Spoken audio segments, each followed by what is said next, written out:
ಕನಸು ಕಾಣೋದೇನೋ ಸುಲಭ, ಅದನ್ನು ನನ್ಸು ಮಾಡೋದೇ ಅಲ್ವಾ ಇಂಪಾರ್ಟೆಂಟು. ಕೆಲವರು ಹಣ ಯಶಸ್ಸು ಬೇಕು ಅನ್ನೋರು ಬಿಸ್ನೆಸ್ ಮಾಡಬೇಕು ಅಂತ ಯೋಚಿಸ್ತಾರೆ.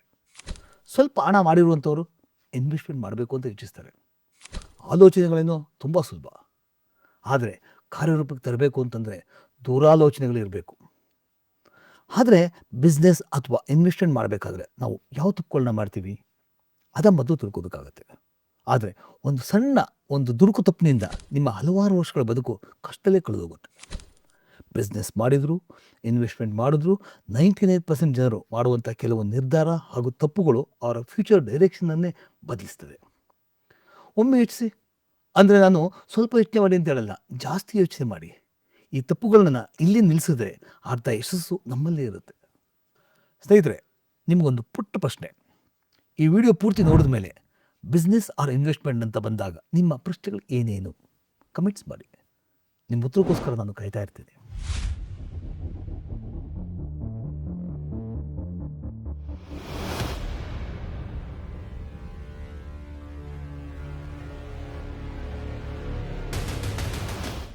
ನಮಸ್ಕಾರ ಸ್ನೇಹಿತರೆ, ನಾನು ನಿಮ್ಮ ವನಾಚೇತನ್, ಸಿವಿಲ್ ಇಂಜಿನಿಯರ್. ಕಮಲಾಸ್ ಯೂಟ್ಯೂಬ್ ಚಾನಲ್ಗೆ ಸ್ವಾಗತ. ಏನಪ್ಪ ಇದು, ಸಿವಿಲ್ ಇಂಜಿನಿಯರ್ ಬಂದು ಬಿಸ್ನೆಸ್ ಇನ್ವೆಸ್ಟ್ಮೆಂಟ್ ಬಗ್ಗೆ ಮಾತಾಡ್ತಾ ಇದ್ದಾನೆ ಅಂತ ನೀವು ಅಂದ್ಕೋಬೋದಲ್ವಾ? ಬಿಸ್ನೆಸ್ ಅನ್ನೋದು ಯಾವ ಫೀಲ್ಡ್ ಬೇಕಾದ್ರೂ ಆಗ್ಬೋದು. ನಮ್ಮ ಸಿವಿಲ್ ಫೀಲ್ಡಲ್ಲಿ ಅಂದರು ಅದೇ ಮನೆ ಕಟ್ಟೋ ವಿಚಾರ ಆಗ್ಬೋದು, ಸೈಟ್ ತೊಗೊಳ್ಳೋ ವಿಚಾರ ಆಗ್ಬೋದು, ಬಿಲ್ಡ್ ಆ್ಯಂಡ್ ಸೇಲ್ ಮಾಡೋಂಥ ವಿಚಾರ ಆಗ್ಬೋದು, ಅಥವಾ ಅಗ್ರಿಕಲ್ಚರ್ ಲ್ಯಾಂಡ್ ಅಥವಾ ಕಮರ್ಷಿಯಲ್ ಲ್ಯಾಂಡ್ ತೊಗೊಳ್ಳೋಂಥ ವಿಚಾರ ಕೂಡ ಆಗಿರ್ಬೋದು. ಇನ್ನೂ ಹಲವಾರು ಕ್ಷೇತ್ರ ಕೂಡ ಆಗಿರ್ಬೋದು. ಆದರೆ ತಪ್ಪುಗಳು ಮಾತ್ರ ಒಂದೇ. ಎಚ್ಚರಿಕೆ ಇಲ್ಲ ಅಂತಂದರೆ ಅಷ್ಟೇ ಕತೆ. ಬನ್ನಿ ಆ ತಪ್ಪುಗಳು ಏನು ಅಂತ ಹುಡ್ಕೋಣ. ತಿದ್ಕೊಳ್ಳೋ ಬಯಸುವಂಥವ್ರಿಗೆ ಪುಟ್ಟ ಸಲಹೆಗಳನ್ನು ನೀಡಿ ಅವರನ್ನು ಮುಂದುವರಿಯೋದಕ್ಕೆ ಒಂದು ಪ್ರಯತ್ನ ಮಾಡೋಣ. ಇದರಲ್ಲಿ ನನ್ನ ಲೈಫನ್ನ ಕೆಲವೊಂದು ಸಂಗತಿಗಳನ್ನು ಮೈಂಡಲ್ಲಿ ಇಟ್ಕೊಂಡು ಸೋಲೇನು ಗೆಲುವೇನು ಅನ್ನೋ ಎಲ್ಲ ವಿಚಾರಗಳನ್ನ ನೋಡಿ ನಾನು ಏನೇನು ತಪ್ಪುಗಳಾದರೆ ಏನೇನಾಗುತ್ತೆ, ಇನ್ವೆಸ್ಟ್ಮೆಂಟ್ ಯಾವ ರೀತಿ ಮಾಡಬೇಕಾಗುತ್ತೆ, ಏನು ಮಾಡಿದ್ರೆ ಸಕ್ಸಸ್ ಆಗುತ್ತೆ, ಏನು ಮಾಡಿದ್ರೆ ಫೇಲ್ಯೂರ್ ಆಗುತ್ತೆ, ನನ್ನ ಅನುಭವಗಳನ್ನು ಸೇರಿಸಿ ಇವತ್ತು ನಾನು ನಿಮ್ಮ ಮುಂದೆ ಮಾತಾಡ್ತಾ ಇದ್ದೀನಿ. ಇಲ್ಲಿ ಗುಡ್ ಅನ್ನೋ ವಿಚಾರದಕ್ಕಿಂತ ಹೆಚ್ಚಾಗಿ ಬ್ಯಾಡ್ ಅನ್ನೋದು ತುಂಬ ಜಾಸ್ತಿ ಇರುತ್ತೆ. ಆ ಅನುಭವಗಳೇ ನಿಮ್ಮ ಮುಂದೆ ನನ್ನನ್ನು ಬಂದು ಮಾತಾಡೋದಕ್ಕೆ ಪ್ರೇರಣೆ ನೀಡಿದೆ. ಆ ತಪ್ಪುಗಳು ಏನು ಅಂತ ಹುಡುಕಾಟದಲ್ಲಿ ಮೊದಲನೇದೇನು, ವಿತೌಟ್ ರಿಸರ್ಚ್ ಬಿಸ್ನೆಸ್ನ ಆರಂಭಿಸೋದು. ಬಹುತೇಕ ಜನರು ಐಡಿಯಾ ಬಂದ ತಕ್ಷಣ ಟ್ರೆಂಡ್ ನೋಡಿ ಬಿಸ್ನೆಸ್ ಶುರು ಮಾಡ್ತಾರೆ. ಅಥವಾ ಇದು ಓಕೆ ಹಿಟ್ಟಾಗ್ಬಿಡುತ್ತೆ ಅಂತ ಪ್ಲ್ಯಾನ್ ಇಲ್ಲದೆ ಕೆಲಸವನ್ನು ಶುರು ಮಾಡ್ತಾರೆ. ಇಂಥ ವ್ಯಕ್ತಿಗಳು ಫೇಲ್ ಆಗೋ ಚಾನ್ಸಸ್ ತುಂಬ ಜಾಸ್ತಿ. ಅವನಿಗೆ ಹೋಟೆಲ್ ಬಿಸ್ನೆಸ್ ಲಾಭ ಬರುತ್ತೆ ಅಂತ ಅದು ನನಗೂ ಬರುತ್ತೆ ಅಂದ್ಕೊಳ್ಳೋದು ಇಟ್ಸ್ ಆ್ಯಟಿಟ್ಯೂಡ್. ಒಂದು ಸಿಂಪಲ್ ಎಕ್ಸಾಂಪಲ್, ಈ ಟೀ ಶಾಪ್ ಟ್ರೆಂಡ್ ಅಂತ ಬಂತು.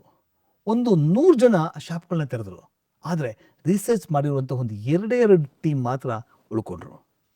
ಪಾಠ ಏನು ಅಂತಂದರೆ, ಮಾರ್ಕೆಟ್ನಲ್ಲಿ ಏನು ನಡೀತಿದೆ, ಡಿಮ್ಯಾಂಡ್ ಇದೆಯಾ, ಲೊಕೇಶನ್ ಸರಿ ಇದೆಯಾ, ಕಾಸ್ಟ್ ಎಷ್ಟು ಬೇಕು, ಕಾಂಪಿಟೇಷನ್ ಹೇಗಿದೆ, ರಿಸ್ಕನ್ನು ಹೇಗೆ ತಗೋಬೇಕು, ಈ ವಿಚಾರ ಅಂದರೆ ಈ 6 ವಿಚಾರವನ್ನು ಯೋಚನೆ ಮಾಡದೆ ಬಿಸ್ನೆಸ್ಗೆ ಇನ್ವೆಸ್ಟ್ಮೆಂಟ್ ಮಾಡಿದ್ರೆ ಖಂಡಿತ ನೀವು ಮೋಸ ಹೋಗ್ತೀರಾ, ಲಾಸ್ ಆಗ್ತೀರ. ನೆಕ್ಸ್ಟ್, ಝೀರೋ ಫೈನಾನ್ಷಿಯಲ್ ಪ್ಲ್ಯಾನಿಂಗ್ ಅಂತ ಹೇಳ್ತೀವಿ. ನಾವು ಮೊದಲು ಮಾಡಬೇಕಾಗಿರೋದು budget thinking.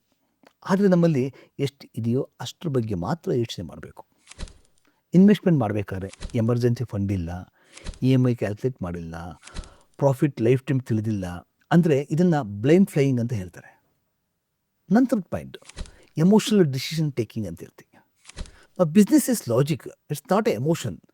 Influence, pressure, jealousy ಇದನ್ನೆಲ್ಲ ನೋಡಿ ಡಿಸಿಷನ್ ತೊಗೊಳ್ಳೋದು ನಾವೇ ಫ್ಯೂಚರ್ಗೆ ಹಾಕ್ಕೊಂಡಂಥ ಟೈಮ್ ಬಾಂಬ್ ಅಂತ ಹೇಳ್ತೀವಿ.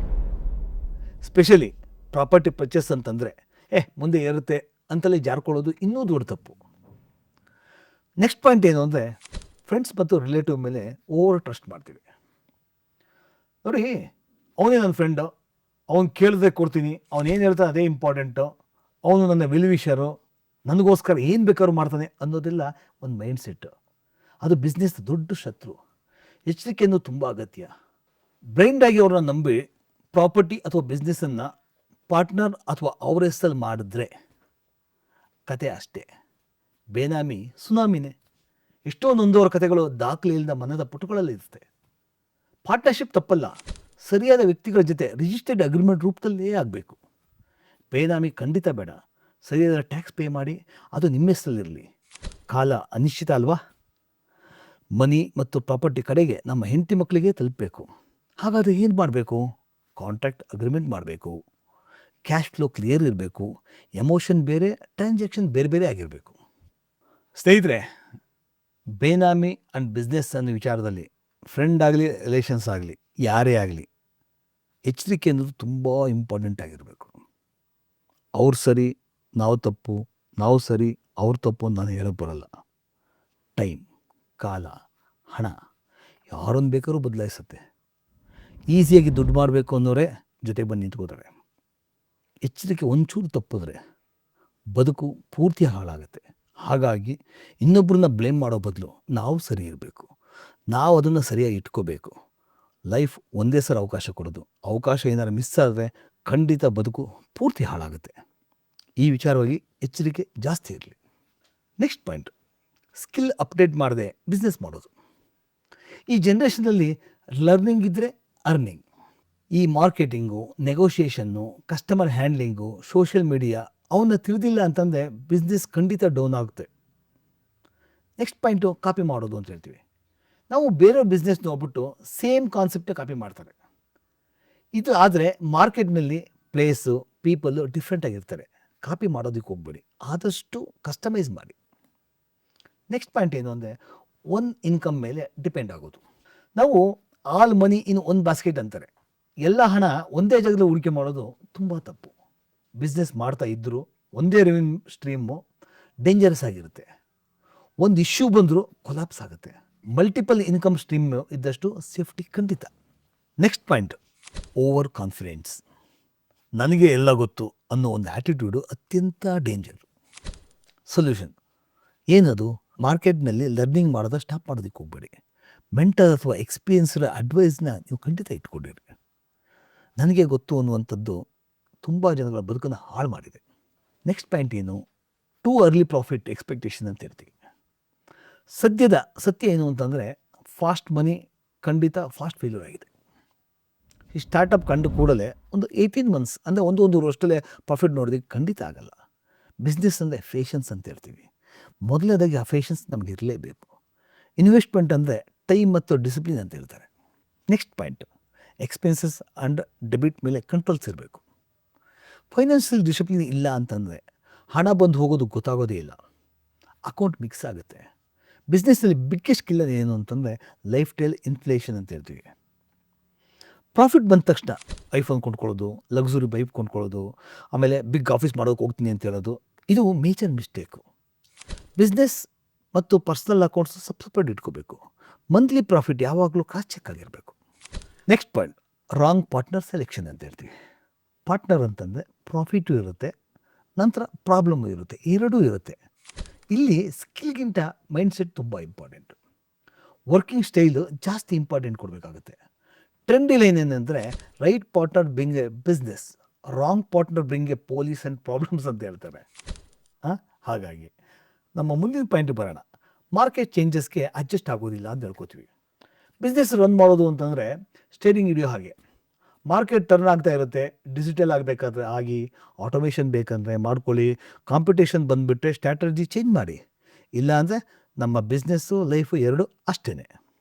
ಮಾರ್ಕೆಟಿಂಗ್ ಇಂಪಾರ್ಟೆನ್ಸ್ನ ಅಂಡರ್ಸ್ಟ್ಯಾಂಡ್ ಮಾಡೋದು ಅಂತ ಹೇಳ್ತೀವಿ. ಉತ್ತಮವಾದ ಪ್ರಾಡಕ್ಟ್ ಇದೆ ಅಂದರೆ ಜನ ಬರ್ತಾರೆ ಅನ್ನೋದು ದೊಡ್ಡ ತಪ್ಪು.